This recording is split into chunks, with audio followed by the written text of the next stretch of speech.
Мэдгэнэ. Биологийн хичээлийн семинар 4-р семинар юм байна. Тэгээд өнөөдөр бид нар болохоор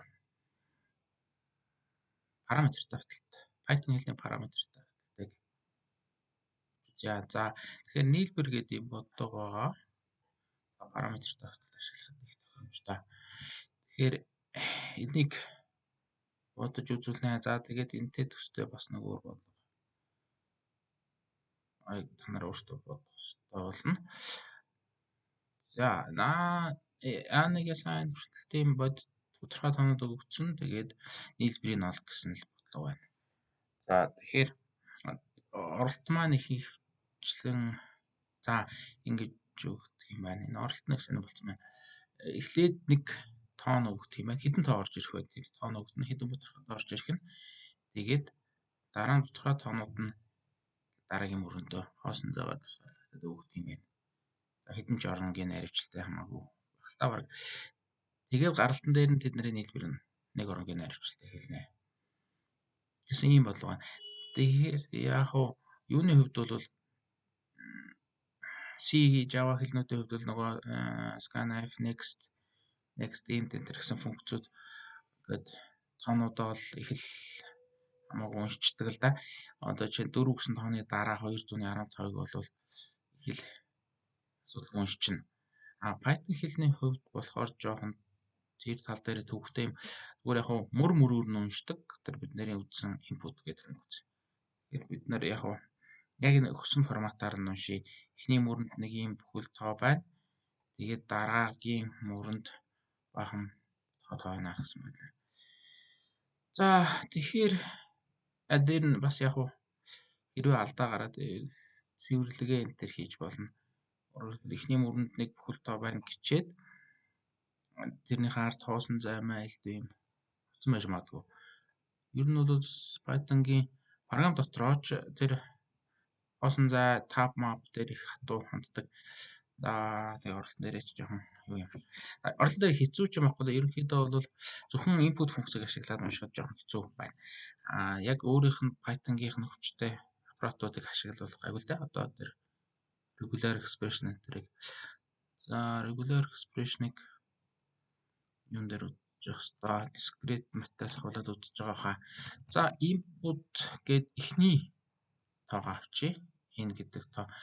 За ер нь бол яг бид нар ингэж аваад байсан. За занд нь дахиад нэг тэнцүү энтэй ингээд сүулт нэг хуургаад байсан. Бүхэл тоостой. За энийг нэг мөрөн дээр бичиж гэвэл ингэж бичиж болно. Төрөл хууралтаа гадуурна гэж. За тэгвэл нэг мөрөнд очиж байна л гэсэн. За ингээд энэ бүхэл тоо авчлаа. Тэгэхээр Python хэлэн дээр энэ бол юм баг хэрэггүй л болчих жоом л да. За дараа нь оролтоо гэж. За оролтоо би бүр юу гэх бахан тоонууд орж ирж шүү дээ. Бахан тодорхой тоонууд орж ирнэ. Тэднийг input гэдээ дуудаад авчи. Хоёр дахь мөрөө уншиж байгаа юм. Тэгээ хоёр дахь мөрөнд бид нарт за жишээн дээр бол 4 тодорхой тоо орж ирж исэн. Тэгээ яг ерөнхий тохиолдолд хидж орж ирэх нь баг нэг сайн мэддэхгүй шүү дээ. Хэдэн 100 мянган тааж орж ирж байна. Тэгтэл яг хуу нэг л мөр учраас ингээд нэг дуудалтаар уншчихна. Дараа нь f input list чинь муухай нэртэй болчихсон. Input list гэдэг. За би бүр нэрэн дээр нь ингээд төрлийн тодорхой яачлаа. Арга заачлаа. Тэгэхээр ингэж уншнаа. За input list. За чи болоо. Input list гэхэд энэ дээр нэг юм дутуу байна хөөе. Зүгээр ингээд уншвал ганцхан мөр уншчихна. Split гэдэг нэг хоёр хуваах. Ерөнхийд юугаар зааглах вэ гэдэг тэмдэгтийн заагаад өгчлөө. Хоосон заагаар тусгаарлана гэсэн. Тэгэхээр хоосон заагаар тусгаарлахаар баахан тоноос гарч ирнэ. Тэднийг input list гэдэг тэр юу бичиж байгаа гэсэн хөвсгч рүү. Өөрөөр хэлбэл иймэрхүү байдлаар ажиллахад бол яг нь input гэдэг функцийн оролтын мөрөө уншина. Тэгээд тэн дээр байгаа тоонуудыг хоосон заагаар тусгаарлагдсан гэж үзээд баахан тоонууд болгож хуваана. Тэгээ баахан тоонуудаа жагсаалт хэлбэрээр буцаана. Тэгэхээр input list гэдэг үгс маань ерөнхийдөө жагсаалт болно гэсэн үг. Жагсаалт болж байна. Баахан элементтэй жагсаалт болчихно. За тэгээд одоо бид нар юу хийх вэ гэхээр давталтаа ашиглана. Одоо давталтаар энэ тоонуудынхаа нийлбэрийг олох хэрэгтэй шүү дээ. Тэгэхээр ингэнэ гэсэн үг. За нэг юм сүүмгээ төвсгч байсан тэр нь 0 байгээ. За энэ дээр ч бас ингэж болох байна. Шууд энэ дээр int 0. Энэ бол юу юм шүү. Бүхэл тоо төвсгч. Бүхэл тоо шүү дээ. Тодорхой тоонууд орж ирж байгаа. Тэгэхээр бид нар ингээд тодорхой тоонуудыг ерөнхийдөө сум гэдэг хөсөлтөд 0 утга болгож чинь давхар бас тодорхой тоо гэдгийг ингээд илэрхийлж. Тэгээд for гэд. За Python-ийн давтал бол for гэд JavaScript адилхан байна. Тэгээд i гэдэг хөсөлч бас параметр зааж болно. Яг нэг элдвийн хаалт байхгүй шууд ингээд ихэнх операторууд задгаа хийгдэнэ. Тэгээд энд нэг сони юм. За C-ийн сүүлийн 11-ээс хойш илүү гарч ирсэн нэг in гэдэг нэг тийм оператор байгаа. За range гэдэг нэг юм функц байгаа.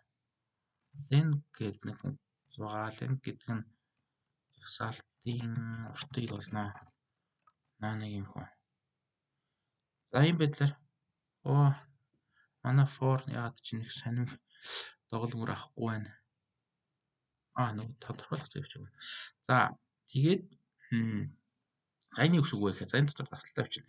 I гэдэг хөвсөгч ийм range дотор байхад. За range гэдэг функц бол юу хийдэг вэ гэхээр өгсөн одоо нэг ганцхан параметртай. Тэр параметр яг үндсэн дефолтоор бол 0-оос тэр өгсөн тооноос хасах нэг хүртэлх тийм бүхэл тоон дараалал үүсгэнэ. За бүхэл тоон жоохон тэг бүхэл тоол юм дөө. 0-оос ахуулаад нэгээр нэмэгдээд тэгээд тэр өгсөн тооноос хасах нь нэг хүртэлх ийм дараалал үүсгэнэ. Тэгэхээр тэр маань тэр дараалалаар гүнэл гэсэн үг. Бид нар тэгэхээр ямар тоо өгч өгөхээр input list гэдэг жагсаалтынхаа уртыг өгцөн. Тэгэхээр яг уртаас нь хасах нэг хүртэл явна. 0-оос ахуулаад энэ жагсаалтын уртаас нэг хүртэл явна гэдэг чинь бидний нөгөө C Java дээр хэрэглээд байдаг. 0-оос ахуулаад уртаас нь эрс бага байхад гэдэг тэр техниктэй адилхан байна гэсэн. За тэгээд одоо яах вэ? Бүгднийг нэмэх хэрэгтэй. Сум тэнцүү сумдыг нэмэх нь input list-ийнхаа элементүүд яаж хандах вэ гэж зөвлөж байгаа. Ерөнхийдөө massive гэсэн үг л дээ. Ингээд хандчихнаа.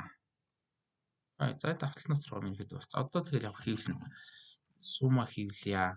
Ийм тэмдэгт мөр дотор хийн формат гэдэг нөгөө функц ашиглана. Юу хийх хэрэгтэй вэ? Формат дээр сумыг хийлгэж байгаа. Сум болоод тодорхой хөвсөгч хамгийн их 0 дугаар хөвсөгч тэрийг хийвлэхтэй. За ингээд тодорхойлох цэг бас баахан хэрэгэлдэг. Нэг F билээ ингээд хийвлчихнэ. Ингээд болж байгаа. За одоо бид нэр энийг амар хурдан явуулаад үзье. Ямар алдаа гарах нь уу? Алдаа гараад өчнө болдохгүй болвол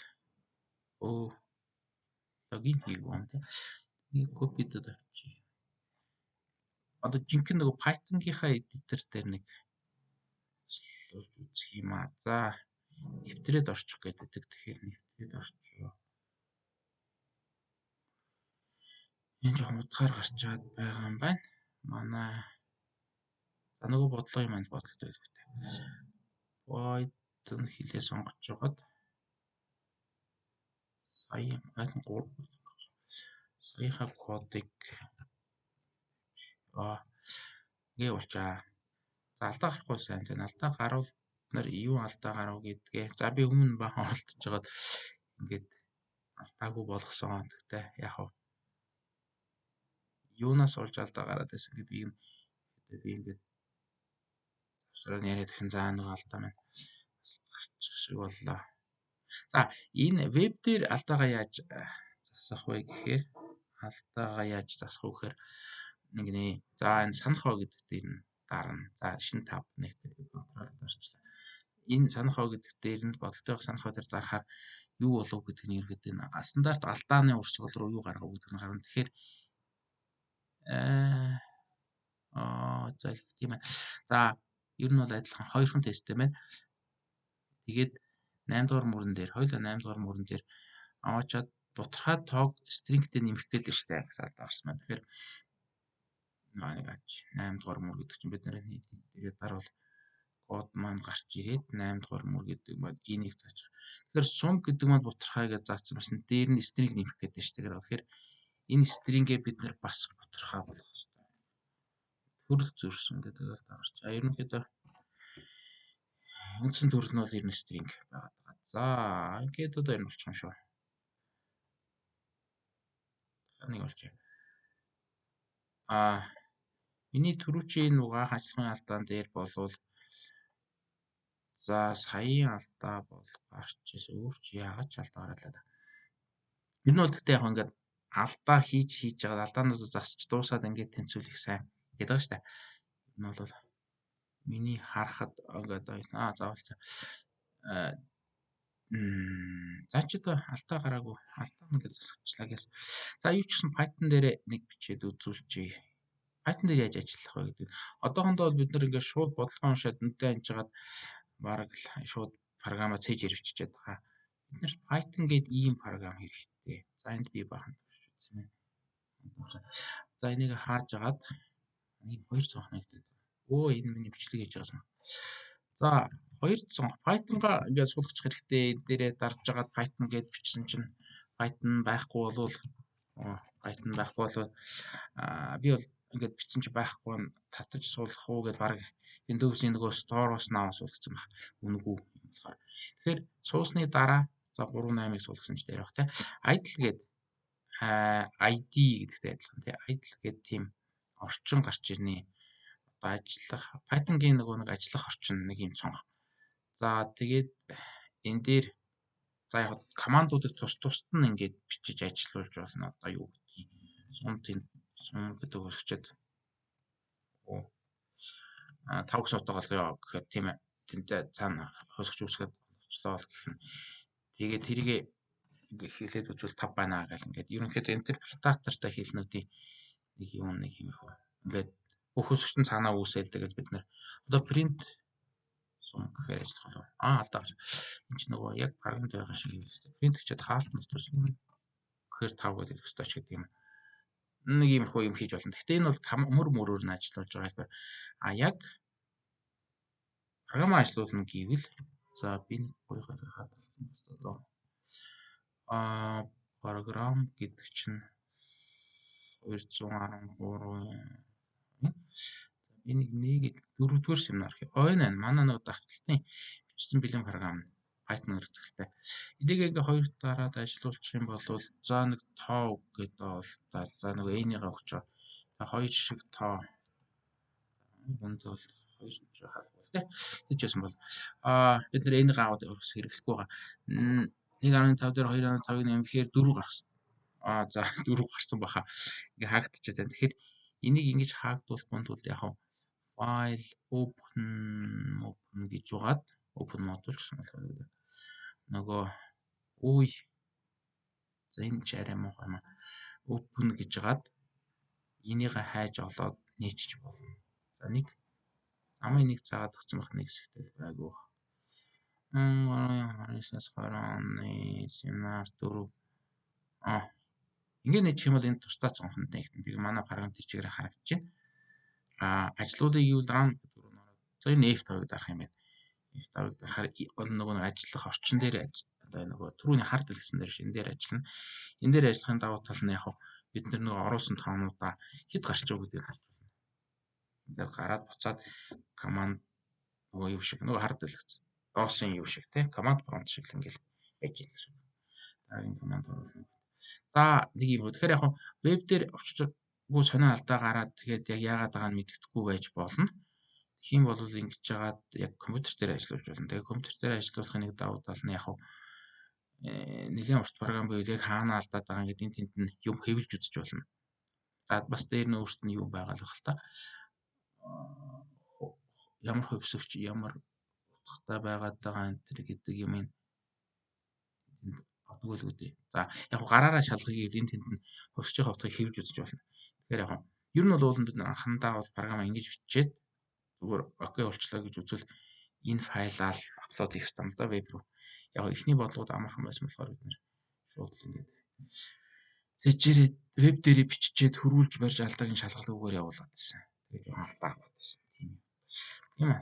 асуудал байна. За тэгэхээр одоо яг уу энэ бодлогыг болцсон гэж үзэх юм бол явуулаад тэнцвэрчээ. Тэгэхээр та нар бас нэг өөр бодлогыг явах хэрэгтэй. За би эндээс харж байгаад явуулнаа. Ер нь бол яг энэ сайтн дээр та нар C-гээ үзчихэд ч юм уу Java сурья ч гэдэг юм уу. Java юу Python ч гэдэг дандаа Python сүүлийн дандаа Python-гаар манай хоёртнууд даалгавар явуулж байгаа юм шиг байна. Ер нь бол зөндөө олон хэл байгаа. Тэгэхээр өөр нэг шинэ хэл сурья гэхээр л ерөнхийдөө хүмүүс ийшээ орж нөгөө энгийн бодлогонд байдаг болохоор зөвхөн нөгөө бодлогондоо хугацаа зарцуулах биш амархан болгоод болохоор зөвхөн нэг хэлтэйгээ зөвшөөрөхийн тулд гэх юм те. Хэлтэйгээ дасахын тулд одоо энэ C байна, Python байна, зүгээр C байна. За зарим нь Java дээр ч боддог. Энэ Java дээр боддог зөвхөн болсон бол та харагдахгүй байна. За манайхан л юу энэ Java ч нэг үгт байна те. Даанч нэг бодсонгүй. Иймэрхүү байгаа шүү. За тэгэхээр веб дээр Moodle дээр нөгөө яг ямар бодлогыг өөрсдөө бий зааж бодох юм. Болцнаа. Тэгэхээр тэрийг бодоорой. Асуух юмудаа энэ дээрээ бичээрэй. Нөгөө YouTube-ийн коммент дээр юм уу эсвэл Moodle-ийнхаа хичээл дээр мессежээр ч юм уу. Moodle-ийнхаа систем рүү орж аваад мессежээр явуулж болно. Миний юу хаягийг олж аваад user-ыг олж аваад. За энэ семинар ингээд дуслаа.